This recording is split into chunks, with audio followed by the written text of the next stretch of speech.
வணக்கம் நண்பா. TNSTC latest செய்திகள். பிப்ரவரி 26 முதல் அரசு பேருந்துகள் இயங்காது. அண்ணா தொழிற்சங்கம் வரும் பிப்ரவரி 26 முதல் அரசு பேருந்துகள் இயங்காது என்று அண்ணா தொழிற்சங்கம் தெரிவித்துள்ளது. சென்னையில் அண்ணா தொழிற்சங்கத்தின் தலைமையின் கீழ் செயல்படும் கூட்டமைப்பு சங்கங்களின் ஆலோசனைக் கூட்டம் கடந்த 2 நாட்களுக்கு முன்பு நடைபெற்றது. இக்கூட்டத்தில் தேமுதிக, புரட்சி பாரதம் உள்ளிட்ட சங்கங்களைச் சேர்ந்த நிர்வாகிகள் பங்கேற்றனர். இதனைத் தொடர்ந்து கடந்த 6 ஆண்டுகளாக ஊதியக்குழு பேச்சுவார்த்தை நடைபெறவில்லை.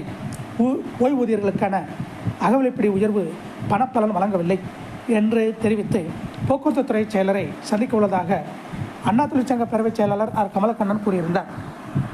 இந்த நிலையில் அண்ணா தொழிற்சங்க போக்குவரத்து கழக ஊழியர்களின் போக்குவரத்து துறை செயலர் பனீந்திர ரெட்டியை சென்னையில் இன்று சந்தித்து ஊதியக்குழு பேச்சுவார்த்தை தொடர்பான மனுவை அளித்தனர். பின்னர் செய்தியாளர்களை சந்தித்த அண்ணா தொழிற்சங்க நிர்வாகிகள் வரும் பிப்ரவரி 10க்குள் ஊதியக்குழு பேச்சுவார்த்தையை தொடங்க வேண்டும். பேச்சுவார்த்தை நடத்தாவிட்டால் பிப்ரவரி 26 முதல் அரசு பேருந்துகள் இயங்காது என்று தெரிவித்தனர்.